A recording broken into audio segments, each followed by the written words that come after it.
The U.S. Constitution vests executive power in a single person, the president. At the founding, the president exercised the executive power through only a small group of trusted advisors and personnel. In fact, President Washington had a 4-member cabinet. Today, the president directs a Leviathan executive branch with 15 cabinet departments and at least 4 million full-time executive branch employees. The executive branch proliferation has a single source of democratic legitimacy, that by order of U.S. Constitution's Article 2, the president is both elected by the American people and vested with the executive power, all of it. Traditionally, the president takes positive actions and authenticates those actions through his signature.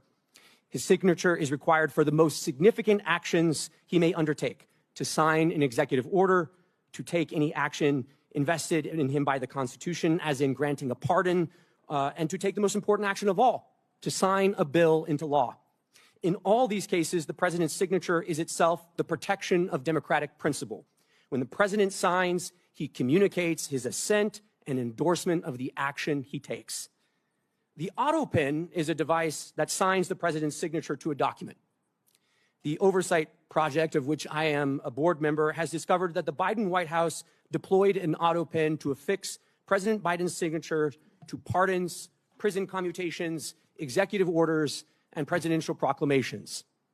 The Oversight Project's research has found that the Biden White House first deployed the Autopen to affix President Biden's signature to a proclamation on day 5 of his administration, and that there were at least 3 different Autopen signatures in use throughout President Biden's tenure in the White House. In June 2022, the Biden White House began deploying the Autopen to sign clemency warrants and executive orders. Autopen use skyrocketed from there. We found that of the 51 clemency warrants issued during the Biden presidency, over half, 32 in total, were signed with an Autopen.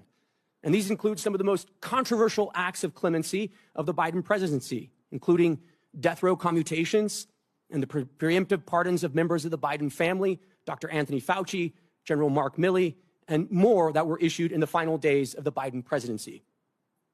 We reviewed President Biden's schedule in his publicly available media and were unable to find any record of President Biden's personally approving these actions, such as a statement issued by the president himself to reporters.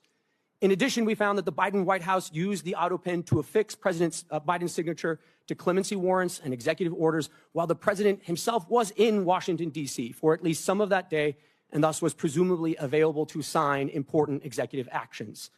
Finally, we found multiple days where President Biden wet-signed a bill into law, but used an Autopen to issue an executive order or for other important executive actions. The Biden White House's widespread use of an Autopen to affix President Biden's signatures to documents that exercise executive powers belonging solely to the president poses significant constitutional, legal, and practical considerations. Once the president's signature is copied and loaded into the Autopen, the machine can sign documents as the president himself would. To be blunt, by using the Autopen, anyone can sign documents as the president himself. Now, to be clear, I'm not here today to suggest that the Autopen is bad. It's just technology. I'm here today because of questions concerning President Biden's capacity and whether the Autopen was used to usurp presidential power or to conceal the president's decline. As the sitting president's mental acuity declined, potentially to the point of incapacitation, his administration's expansion of the powers of the presidency raises more questions than answers. Any investigation into this matter should focus not only on whether President Biden directed or authorized subordinate staff to take action in certain instances, but whether he had the capacity to do so at all. The 25th Amendment lays out clear procedures for what to do when the president is incapacitated. It was carefully drafted and informed by our nation's history.